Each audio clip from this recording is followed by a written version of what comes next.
Hi everyone, my name is Holly Hughes. I'm the Chief Marketing Officer at BAI. I want to thank you for joining us for today's webinar on strengthening your business continuity plans as we're all dealing with the evolving impacts of the COVID-19 pandemic. One of the things that BAI has always strived to do as a nonprofit industry organization is to bring together leaders who are facing common challenges. And today's webinar is one of many things we are and will be doing in the near future to help financial services leaders navigate the current business climate that I know we're all struggling to work through and adapt to. Today we have 3 senior HR executives who will share how their organizations are working through the current COVID-19 related business challenges and what they see on the horizon. We're really excited to have them with us.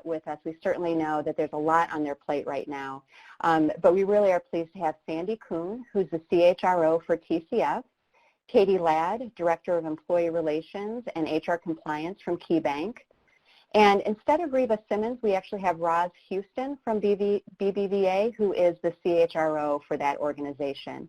And again, I am Holly Hughes, the Chief Marketing Officer for BAI. Welcome to all of you, and again, thank you so much for taking the time to be on the webinar and share your learnings. I think that's something that is really important right now as we're looking to help the industry navigate these choppy waters. As I facilitate today's conversation, I'm going to be sharing some key findings from a survey that we recently completed. The survey went to BAI's database of banking and credit union leaders. It opened last Wednesday and it closed on Monday. So if you think back to what our world and business looked like a week ago, quite different than where we're at today. So as I share those results, they will be directional in nature, but they'll really allow us to queue up the conversation and understand where we're currently at. And with that in mind, we'll also do a number of live polls. So with these evolving conversations and issues, we want to get a check on where you're currently at and what your organization is currently doing in a number of areas, because we felt like that would be valuable. Also just want to share a couple housekeeping notes before we jump in. We are recording this webinar today. So everyone who is registered will receive an email from BAI within 48 hours that will have a link to that recording. And we encourage you to share that with your teams, with your peers, with others in the industry as you see appropriate. Second, we'll be concluding the webinar with a Q&A period. So there is a section for you to enter any questions that you have. As we're talking through these different topics, go ahead and type those in, and then we will do our best to get to all of those at the end of the webinar. And then finally at the end, we will pull in an evaluation. So we would really appreciate it if you would take a few minutes to fill out a survey on today's webinar. Let us know if it was helpful. And most importantly, if you could let us know what other topics you'd like to see BAI provide insights on, whether it's in a webinar or other thought leadership. We really want to make sure that we are staying plugged into what the current needs are and how we can help. So for today's conversation, we're going to focus on a number of key areas. First, how you're currently managing and executing your COVID-19 business continuity plans, how you have adapted your policies and procedures to protect both employees and customers, how you're managing employee and customer communications, and then also what are the near-term priorities and biggest learnings to date. So with that, we'll go ahead and jump into our first area of focus. We thought it would be helpful to talk, to start talking about just overall planning. And when we went out and did our surveys, we did ask a couple questions in terms of how people had gone about creating teams cross-functionally to put in plans to monitor progress and to execute on those plans. And then if it also highlighted maybe some gaps, certainly everyone has some level of a business continuity in place, but this is next level as we reached the pandemic status. And what our research showed was that the majority of people felt good about that. They felt like they did have good teams in place, that was functioning properly, that it did identify some gaps that they have been able to fill or are working on filling. And with that, I'd like to go to our panelists and start the dialogue here. Sandy, maybe you could start us off in terms of what TCF is doing. How would you describe the approach that you guys have taken in terms of planning, decision-making, working through some of the challenges that you're facing? Yeah, thank you, Holly. Appreciate participating in this important webinar. We did have a pandemic plan in place as part of our business continuity, but like anything that you've never actually implemented before, as you start to work through your procedures and your plans, you identify, a significant number of gaps. But we have quickly deployed a cross-functional team. They're meeting daily, if not twice a day right now, morning and evening. This is the group that is charged with putting all the recommendations together on all of the different topics that we need to take action on. And then those recommendations are being fed up to our executive team. Our executive team has a stand-up meeting every afternoon, every day, and to ensure that decisions are getting made in a timely manner. So I think it's working well. We're learning new things every day that we didn't know, and it's the communication channels that our lessons learned is that we've got to make sure these communication channels are wide open and that we have very frequent touch points, because everyone's trying to do the right thing. And sometimes by people taking initiative and moving forward, you get a little bit disjointed. And so we've been able to shore that up by having these morning and, first thing morning, end of day meetings to make sure we're well coordinated. But it has been quite an effort for the organization, but it's moving well. That's great. Katie, how about you at KeyBank? Are you a similar approach? Anything that you guys are doing different from a planning and execution standpoint? Hi, yes. Hi, everybody. This is Katie at KeyBank, and glad to be here. Very similar. We have had plans in place, and we have many cross-functional teams. So we've got a cross-functional that covers all of our core functions, human resources, facilities, communications, and it's led by our business resiliency team. And then we also have groups of people who are aligned by line of business, and they're our line of business champions, so that we have a venue to be able to cascade information out and then also gather information back from each of those groups. Very similarly, we are meeting on at least daily, sometimes twice a day, and being able to identify what decisions need to be made to escalate to our executive leadership team to make a decision. Actually, our executive leadership team is meeting twice a day, 7:30 in the morning, 4:30 every day, giving them constant updates so that they can make decisions on a regular basis. I think that some of the lessons learned that we've had here is just due to the constant change and the evolving and how fluid things are.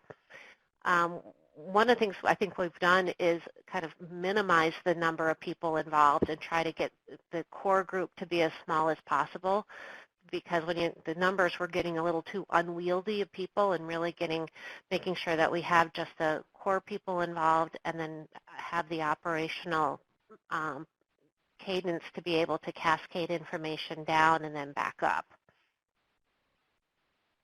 Yeah, absolutely. I think that's a great point.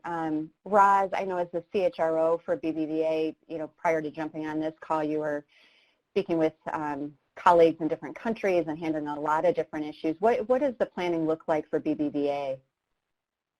Thank you so much for having me, and I'm so glad for the opportunity to be here to share with our colleagues. The plan for BBVA is very extensive. It's complicated because we do have such a vast organization. However, just like my previous colleagues have spoken, we have cross-functional teams as well.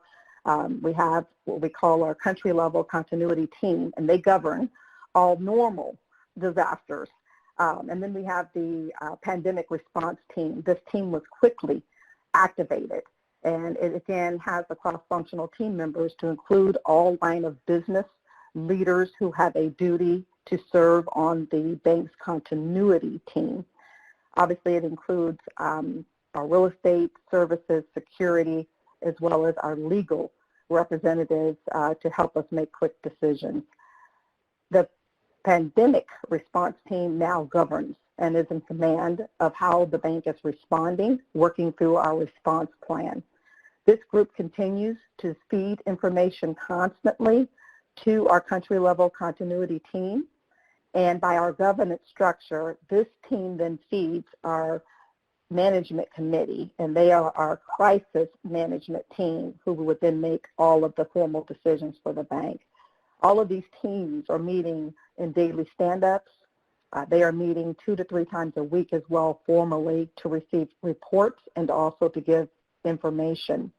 In addition to that, we have set up a war room, or we like to call it a command center here in the U.S., so that we have a group of team members of cross-functional nature that are empowered by the organization to make decisions on the spot as needed. And this command center in the United States is connected to our global command center, where we are feeding information up so the bank understands what's happening in every country. And then we're also able to receive information from our other entities, which has actually allowed us to get a step ahead, because in Europe, they're about a week or 2 ahead of us in planning and also in execution. Great. Yeah, I mean, a lot of complexity certainly with what you're dealing with. I know we've got banks and credit unions of all sizes, joined us for the webinar today. For a smaller bank, I think, some of these concepts still certainly apply. So frequency, making sure you have the right people in the room. Any recommendations you would have for someone who's maybe a smaller bank or credit union as they're thinking about their planning and tapping their resources?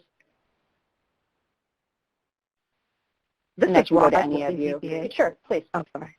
Well, this is Raj with BBVA, and I think that one of the things that we found that works really well is to make sure that you are already prepared with your proactive or reactive key messaging statements, both internally and externally. If you think about what your employees want to know, what you think about the media and what they may want to know, and working through situational analysis and creating these statements so that you're not hurried at the point where your employees or externally customers and media may want to know how you're responding to situations as they unfold. So I want to say that that's been very helpful for us by just being prepared with this information. That's great. So trying to do what you can do proactively as much as possible. Great. And working through scenarios, you may use them or not, but at least you have them housed where you can pull them out. And they're already approved and vetted through the necessary approvers like legal and compliance within your organization. Great. All right. Let's talk a little bit. Again, a week ago, I think there was a lot of buzz just around travel policy, and now it seems like we've kind of nailed that one, that's less of a concern perhaps. But one thing I did want to mention here, I mean, quickly we saw people canceling on the business travel side, any conferences, trainings, non-essential business travel. Some were still okay with U.S. travel, but not internationally, and you may still have some of these pieces in place. I think what we saw at BAI was a gap, and not surprisingly, but a lot of people didn't have a policy around personal travel if something like this would happen. So we definitely saw that. We did start to see some people asking employees to disclose travel outside of the U.S. up front before they went. And then some people were doing it, or some organizations were doing it a little bit more on the back end before employees came back to work. And I imagine, we're in spring break season and a lot of different things happening. So there may be still some pieces here to work through. Katie, anything that you guys are still doing on the travel side, or do you feel like you've worked through that? Thanks. Again, at Key, this has been a moving target. Initially, we stopped all international business travel, then any non-essential domestic travel. Actually, we canceled all travel now through the end of April, unless it's critical and it would need to be approved by one of our executive leadership team members. So we have really scaled back all air travel. If people want to travel, though, by car, that's still possible. In terms of on the personal, we've never put limitations on that. We really want to, let people know that that's their personal choice, but we want to make sure that they're informed about what that choice is. You understand what the CDC is saying, what the restrictions are, and that to be prepared to comply with any restrictions when they do return. So as you said, it's big spring break time. A couple of weeks ago, I was having a number of people calling me saying, what do I do? And I said, you know, it's fine to travel now, but it's hard to say what could be happening a week from now. You may want to be prepared to be able to work wherever you are at that time if you're not able to return, or be able to work from home if you need to quarantine. So really help people think through what the possible consequences are so that they make a choice for themselves. Yeah, that's a great point. Sandy, how about you? And similar approach, anything different for TCF? Yeah, thank you, Holly. At TCF, this has evolved as well, like all of you. It's interesting because it's becoming almost less and less of the priority focus because we're implementing work from home policies across the bank. However, we have taken a little bit of a stronger stance on domestic travel, and we have eliminated all business travel, domestic or international, and we're highly encouraging our employees not to do air travel. If they do choose to do air travel, we are requiring them to quarantine for 15 days when they get back. And again, we're working very hard to get as many people working from home as possible, so the impact of that is starting to become less and less. We've also made a statement that if you personally decide to travel and you are not able to return home, that that time will need to be charged to just PTO and is not something that the company would pick up the pay for. So we've taken those additional steps. Great. Roz, how about you with BBVA? Well, I'd say that as Sandy and Katie have mentioned, this is very fluid and evolving. However, we have taken the same steps with the addition that recently we are discussing having our employees register on our travel site to record international travel. As things become more, fluid and we're learning more as we go, we don't want to lose track of employees who do decide to travel internationally, and we would require that they contact us upon return, and we too will require the mandatory quarantine, but we want to make sure that we have an opportunity to collect that data. So our travel team right now is working on opening up a tool on the travel site and asking employees to record international travel for personal reasons. Yeah, that makes a ton of sense. Let's go ahead and go into that broader topic of work from home. So we're seeing some people split up groups that don't have that ability to work from home so that they get the proper social distancing.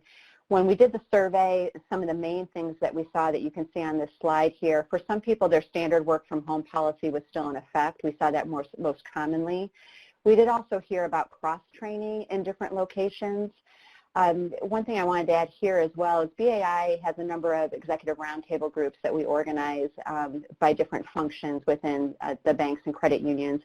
And we did hear on one of our calls in terms of the branch staff perhaps not having as heavy of a workflow if we're shutting down lobbies and things like that and trying to funnel some of those people into the call center work. So we are seeing some of that cross-training or some movement of staff with functions. Certainly encouraging all who can to work from home, and then splitting up employees at different locations.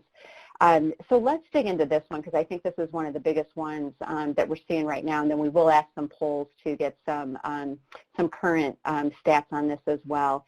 But Sandy, maybe if you could start this one in terms of where you guys are at with work from home and just how you're trying to keep business operations running while also protecting employee safety. Sure, thank you. So at TCF, we spent quite a bit of time over the weekend diving into our teams to fully understand what teams had the capability of working from home and which ones did not. We identified three groups. The first group are team members who have all of the necessary equipment and capability to work from home, and we believe there would be minimal productivity decline or quality of work decline by working at home. And our priority was for that group to initiate the work from home immediately and to get as many of those people at home as quickly as we could. That probably made up about 70% of our non-retail employees are ending up working from home, and they are doing that today. The second group were people who had the equipment and technology to do it, but there was some concern that there would be a drop in productivity. These would be, functions that needed to look at large amounts of printed data, that needed to get at certain systems and printing capabilities that just were not going to be accessible from home. And in that case, we are cycling employees and splitting, trying to split them in half. It's not exactly half for every group, but we're working on what works for each department. And so 50% of the staff would be working in the office for 2 weeks, and then they will rotate and 50% will switch. We picked 2 weeks because that is kind of the gestation period of this virus. If they've been home for 2 weeks with no symptoms, we feel comfortable rotating them back and bringing them back to the office. The third group are really team members who don't have the technology to work from home, and or they're part of critical teams that just physically cannot do the work from home. So, loan processing, loan operations, some of our ACH groups, et cetera. That group, our IT department has been working feverishly 24 hours a day here to get as much equipment deployed to them as possible so that they can work from home. We have ordered hotspots. We have like 150 hotspots coming in tomorrow that will be distributed out to employees who don't have internet or not high-speed internet to be able to work from home. And we're deploying, mini desktops because we can't get our hands on additional laptops. But our goal is to get as many people working from home as possible. And then we have our retail branch that we can talk about kind of in a separate topic if you want, Holly, but that's how we're handling retail. Okay, great. Yeah, why don't we talk, kind of employee staffing, and then we can get into maybe some of the changes in branch service that are impacting staffing levels as well. Roz, is BBA taking a similar approach in terms of bucketing different work groups and different types of functions for work from home? Anything you're doing differently? We took the same approach as Sandy and their team have with identifying those three groups of people. And in addition to that, we are working toward 100% of the corporate services teams being in work from home status by Friday. Our initial target was 80%. We started with that at the end of last week, trying to get there by today. And we had heard how important this is to make sure that the contagion obviously is confined. And in addition to what Sandy reported, we have identified those critical function teams, and we're trying hard to figure out how to get them into a work from home status as well. But we discovered quickly in terms of the mailroom, like who's going to get the mail and how do you secure that? These types of things you don't think about initially, but these fine details you've got to get to. The other team I want folks to think about is the contact centers. They've got PII. They've got personal and identifiable customer information, and you cannot take that home. So how do you deal with these types of challenges? So we're working through that now. We feel real good about the work from home status. We won't have the hybrid teams after a while as we're toward Friday looking at 100%. But the critical teams, this is something from a processing situation on hardwired servers and things of that nature that's really our priority right now, is to get them home as well as quickly as we can without business disruption to operations or service level disruptions with our customers. Great. And let's go ahead and pull in a poll right now, and then while we get that set up, Katie, I'll ask you to weigh in on anything that you're doing differently from work in terms of work from remote. But, would like to know from the people that are on the webinar, our non-customer facing employees working from home. And we've got a couple different options here. And while we let that fill in, Katie, anything else that you would add in terms of how Key is approaching work from home?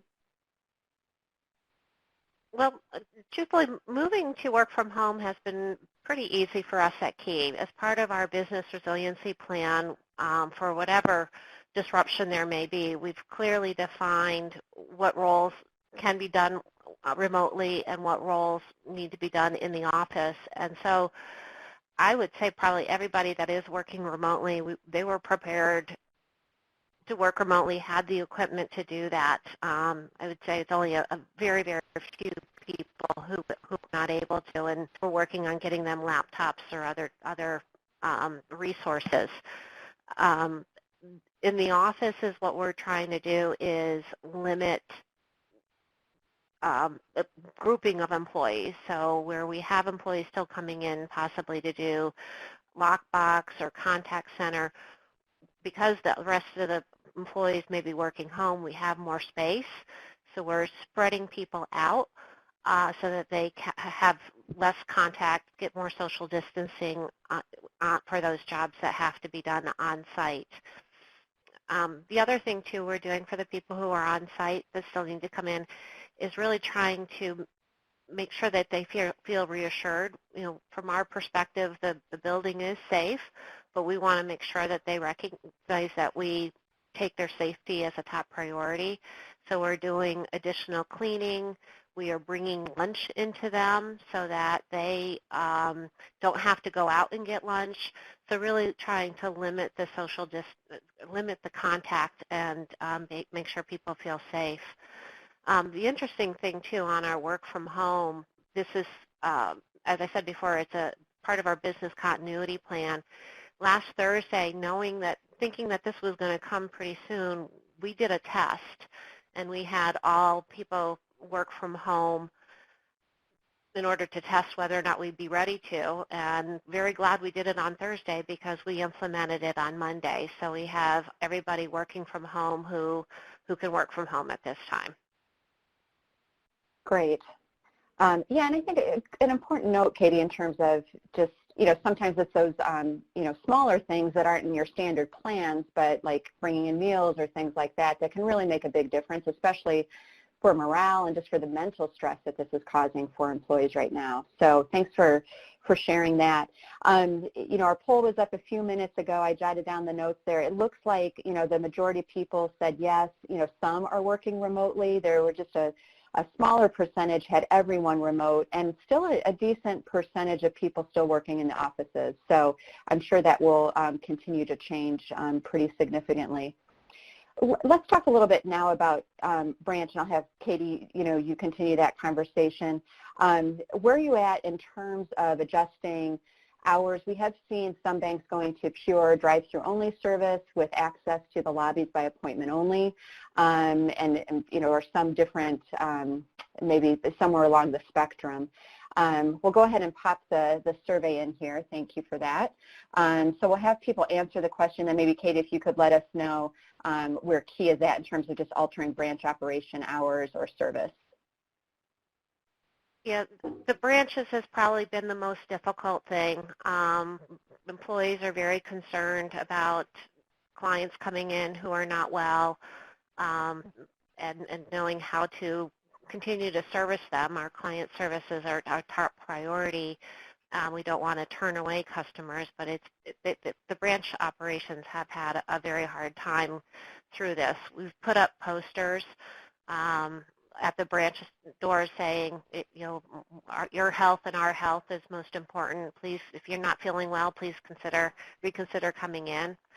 But it's still been very, very challenging this week, and so we are moving to changing what branches are open effective tomorrow, because it really is taking a toll on our employees in terms of their feeling safe and protected in the workplace. And so really leveraging drive-through windows and lobbies by appointment only.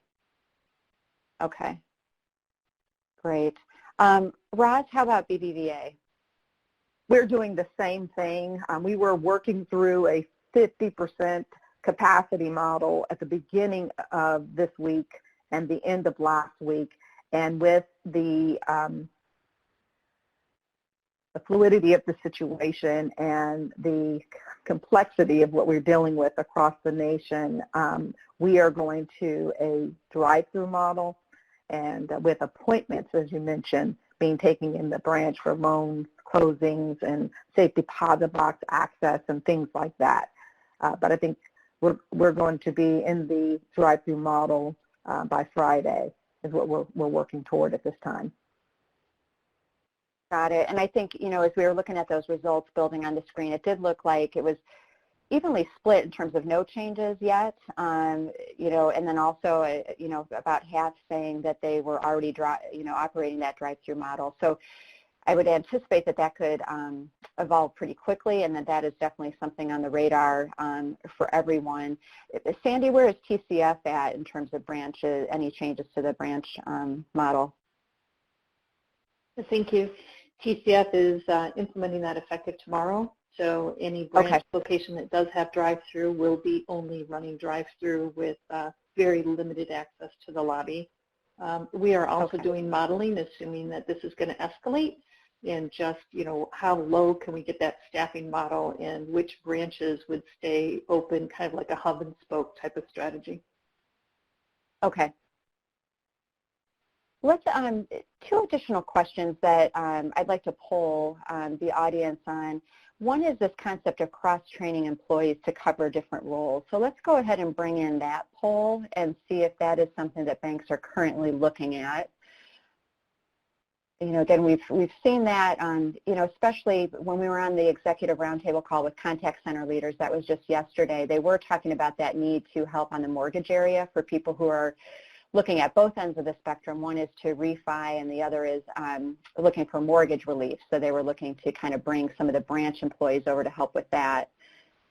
And based on this, it does look like about a 70-30 split of yes in terms of cross-training or moving people around. Katie, anything you guys are doing there in terms of cross-training, or I'll throw that out to the three of you, anything specific that might be helpful to the group? Hi, this is Katie again at Key. Part of our business continuity plan is to make sure that we have the cross-training and we have the backup.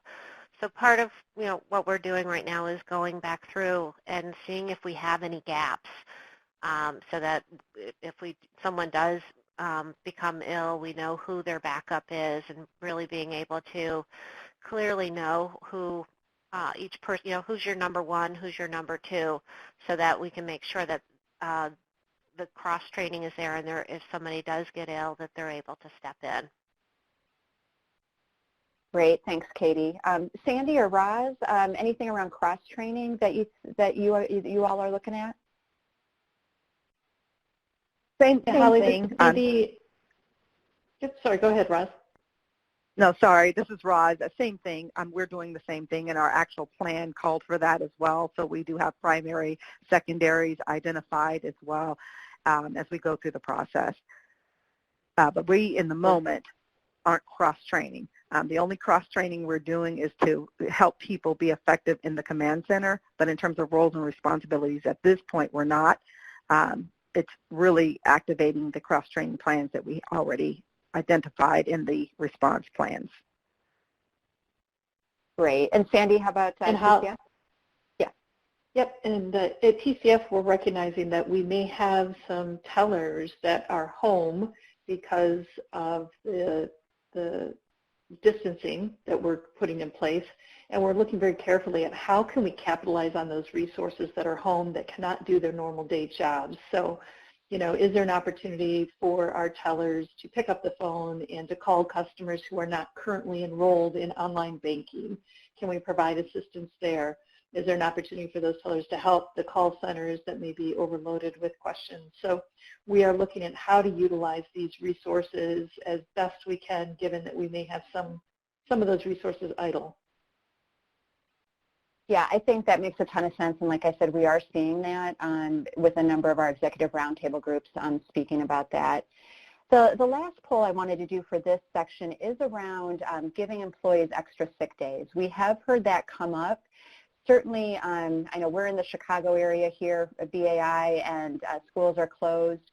That adds a different level of complexities for some people in terms of their ability to work from home.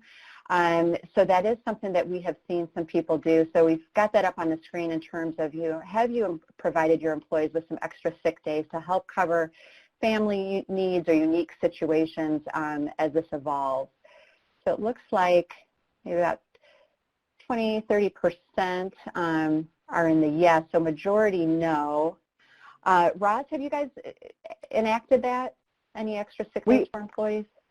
We are in the process of doing that now, and we're also looking at our short-term disability policy and looking to waive the waiting period, which would allow individuals that need that extra time to go right into the short-term disability benefit. So, for example, if it's usually 60 days, and then a 12-day waiting period, we are looking to do that so that we can ensure that all of our team members are covered. And then we're also considering any additional paid leave options that we need to provide for things outside of sick leave, like dependent care leave due to the school closures and daycare closures. The spirit of our intent is to ensure that we help to remove any financial burden off of our team members during this time of unprecedented nature that we live in right now. That's great. Sandy, how about you at TCF? Have you adjusted sick days or any other employee resources for this? Yeah, this is a challenge. This is a really big challenge that banks are struggling with, or businesses are struggling with. We're taking it, our goal as well, similar to Roz at TCF, is that we do not want our employees negatively impacted from a financial standpoint as a result of this. We are considering whether we need different tracking codes in the event that we need to report back up to the federal government how much non-working time we incurred as a result of the COVID-19. So we are considering having evaluating different codes that'll capture it separate from just normal PTO, because if we just add PTO to their buckets, we don't have the ability to differentiate, hey, this was time off because of COVID versus other things. So we're still working through that with legal as we speak right now, and those are the kind of the guiding principles that we're working to find a solution. Yeah, and that's a great point for people to keep in mind, and just to separate out the two. I think leading with doing what's right and what's best for the employees, but there's some unique tracking capability. I could certainly see that being helpful. Katie, how about you at Key? Yes, we've done a number of things, and I think we've moved pretty quickly on this. And even though the House bill that's supposed to be going to the Senate today, it wouldn't be applicable to us because that right now, as I know it, it's only applying to employers with less than 500 employees. We want to try to mirror as much as what the government is asking employers to do. So we've added some additional time off for employees. Again, similar to the other banks here, we want to make sure that employees are able to take time off due to whatever the need be, because they're ill, they have a family member who's ill, or they have child care obligations. So what we're doing is asking employees to use some of their PTO provided. Then we're also providing time off that we would normally in a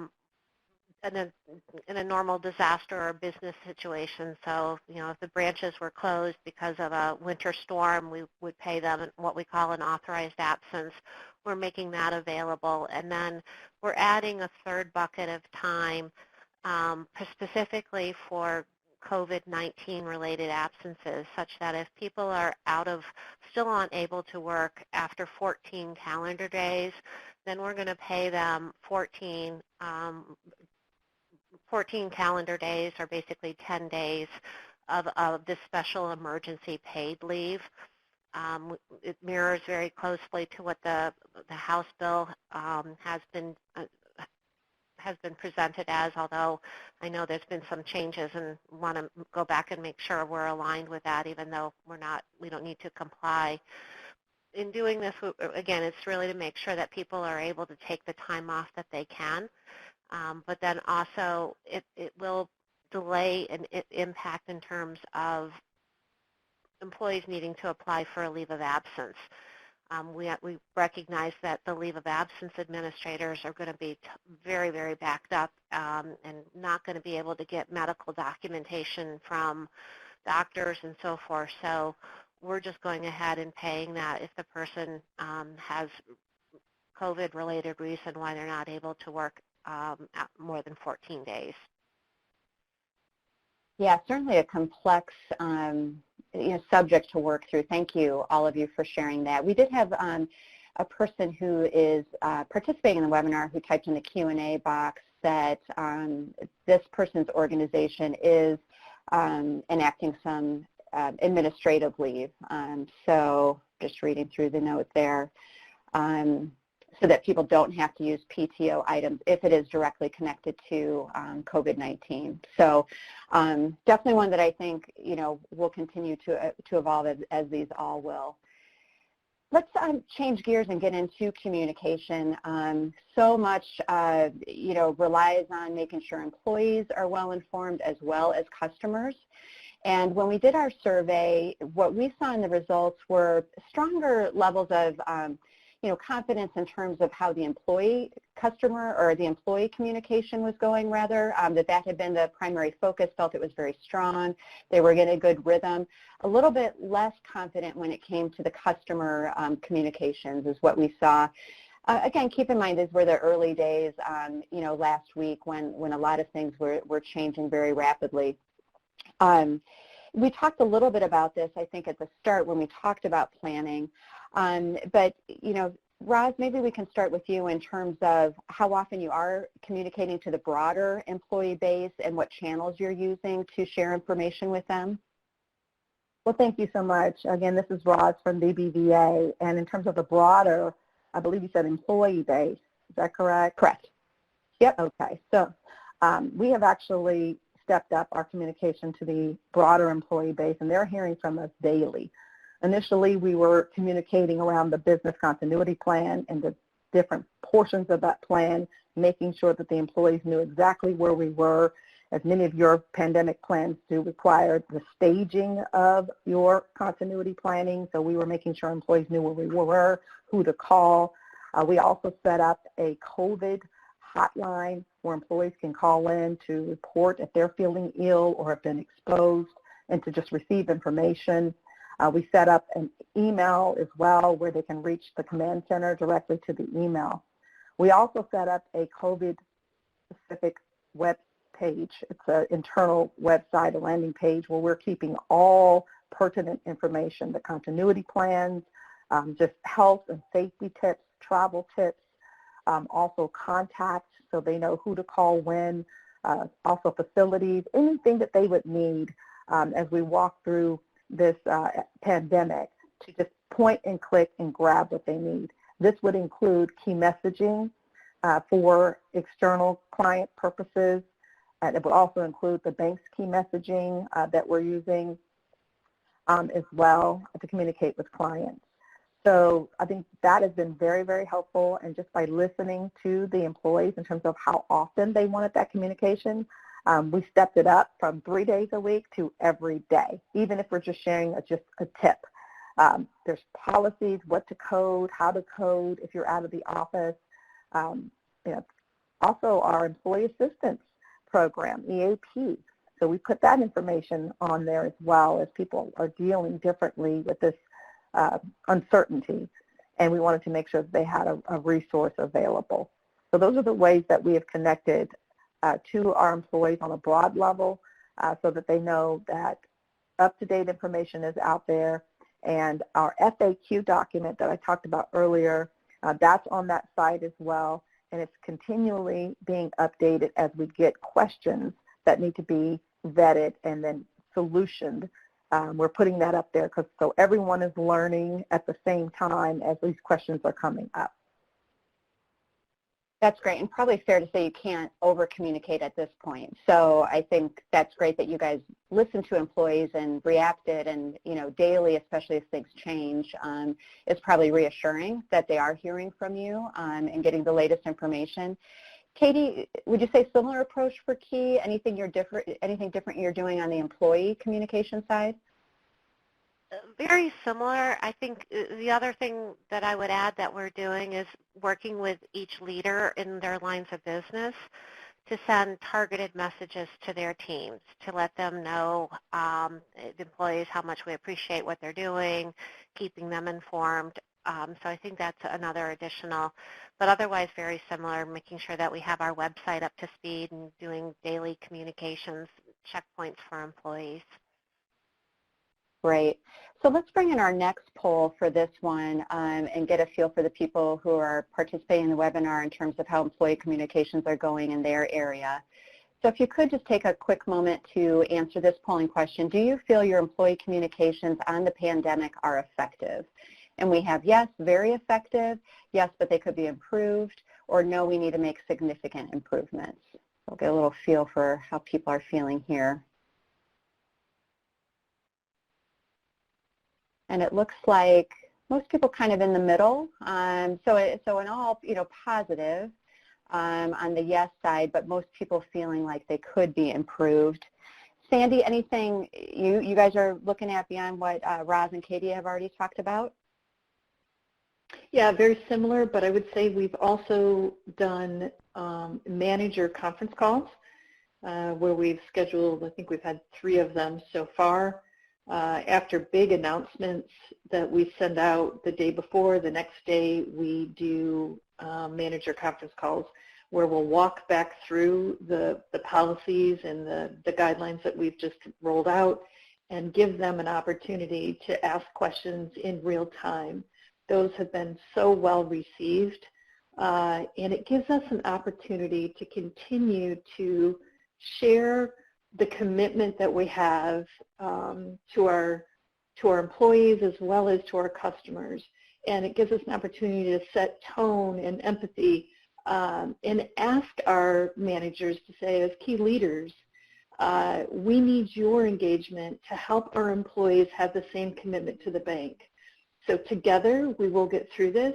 We both need to be committed to helping take care of each other, and we've all got to be committed to keeping this bank running so that we can get through this and our customer base is sound when we get to the other side. The other thing we did is we did a all-employee conference call from our CEO and our president, which the employees need to hear from them. And, some of the questions the employees are asking are, is the bank sound? Are we okay in a good spot to weather this thing? And so there's a little bit of not just their personal health, but is the health of the bank in a good place? And, it's all an attempt to stay calm. There's not a problem we can't solve together, but we've all got to be committed to doing the right thing. Yeah, absolutely. I think those are great points, and I think you all mentioned some different things and unique strategies that hopefully are helpful for the folks who are listening to the webinar that they can use to complement what they're currently doing with employees and test out some different things. But certainly frequency, staying authentic, being empathetic to the situation, and really listening, so very important right now. In terms of the customer side, and let's go ahead and do our poll first, and then we'll get feedback from the group. Obviously, you guys are in HR roles, but anything you want to comment on with the customer. But let's ask the folks who are participating in the webinar, do you feel your customer communications on the pandemic are effective? And we'll look at these answers building here. So yes, very effective, yes, but they could be improved, or no, we need to make significant improvements. And it's looking like, kind of similar results in terms of what we saw on the employee side. So most people there in that middle in terms of feeling like they're effective, but there is room for improvement. So thank you, all of you participating, for answering that. Katie, let's go to you, or actually let's go to Sandy on customer communications. Any thoughts there? That might be a different group within your team that's leading that. Yeah, thank you. It could be a different team. those communications. However, company. Sandy, I think your phone line, we're losing a little bit of quality with the phone. Let me just switch to Roz and we'll see if we can get you back. Roz, anything on customer communications that you would want to share? Well, thank you. This is Roz again from BBVA. And in terms of customer communication, as you said, Holly, it does mirror what we have done with our workforce communication. So there were key line of business messages that went to distinct groups, such as the CIB customer is going to have a different question and concerns than a retail bank customer, same as a commercial bank customer or a wealth customer. So we really customized and tailored those messages to specifically address what may be on their minds at this time. And those went out in addition to a major communication to all customers regarding the bank's commitment to serve their needs, to be sustainable, to practice safety and precautionary efforts in our branches, and to make sure that the customer felt confident about our financial stability and our commitment to serve our communities at large. With that, we also added an FAQ, and we actually put our statement on our landing page. So if you go to our landing page, you'll see our key message statement to our customers as well. We also provided them with information on how they can continue to get information as we update things and keep them abreast of branch closures and how we are going to operate in this uncertain environment. So I feel good about the communication. The responsible persons on there was really our marketing team who drives the external customer communications, but we had a cross-functional team working on that as well with our legal teams and also those line of business leaders so that we can get these messages out as quickly as we possibly could. The initial questions that we got from our customers, Holly, was really about, what about the wire transfer services? What about treasury services, ATM operations, branches, these types of questions. They really wanted to make sure that on the small business and on the corporate side of the house for these clients, that they can continue to serve their clients, which is our primary responsibility to make sure that we can keep the economy going as much as we can by us being sustainable. So you can understand that. Right. A lot of news around that small business piece, so I think your business banking and certainly commercial as well, making sure that they are being supported on that consumer end. Those questions that they may have are probably very, across a wide spectrum of needs and concerns. So I think, similar best practices in terms of frequency, transparency, access. I do want to share with everyone that we do have a BAI podcast that was just released today in BAI Banking Strategies that has a speaker from Fifth Third Bank speaking about just the current state and some of the things that people can do in terms of talking with customers as they're concerned about just their finances, investments, really that spectrum of their financial life. So I encourage you to check that out as just another resource. We're coming up, we've got just about 5 minutes left and really want to be respectful of people's times because I know we got to quickly get people back to all this important work at hand. But I think we'll end with a rapid fire and I'll have one question for each of our panelists here around some of the bigger lessons learned and where we're at. So Katie, let me start with you in terms of what your biggest learning has been.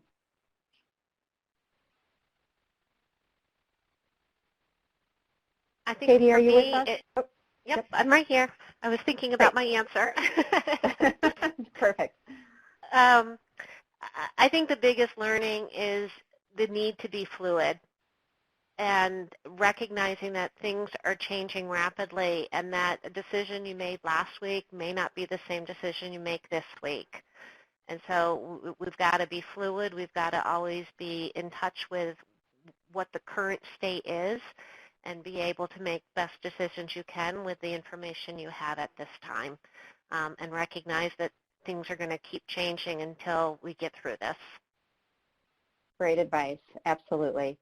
Roz, I'll throw the next one to you in terms of near-term priorities. What are those areas that you're looking at BVA over the next 2 to 3 weeks that you think are really important for people to be putting plans together around? Well, I think if I could put them into, just 3 quick buckets here over the next couple of weeks. Number one, clearly, is the employee safety and security, along with the safety and security of our customers. That's number one. So we're working through that now. Number two is our business continuity, making sure that we are sustainable and we try to minimize as much disruption as we can so we can continue to serve our customers and their needs and also to serve our community. So we're prioritizing the way that we work right now. We're identifying dependent teams that must remain connected. We're ensuring that our communication strategies are strong, frequent, and clear. And also the third one would be our teleworking and engagement strategies. We're already working in this now because like 100% going to work from home. This is very different for a lot of teams. So we're trying to get tools, we're trying to get engagement and dashboards out to folks so that they can be effective, and we continue our business operations even in this new way that we find ourselves working today. Very good. And Sandy, last one in terms of lessons and actions, one piece of advice that you have for leaders right now. Yeah, thank you, Holly. I think at TCF, I would summarize it because all of the other comments that Roz and Katie made are very applicable to us. The only pieces I would add to that is twofold. You can't go for perfection. You'll analyze this stuff to death and things are just moving too quickly. So there's a little bit of 80% and go, and that is a little uncomfortable in many cases. But the speed is requiring that. So I think that's one. The other lesson learned is you got to engage your teams. They need to be part of the problem solving with this.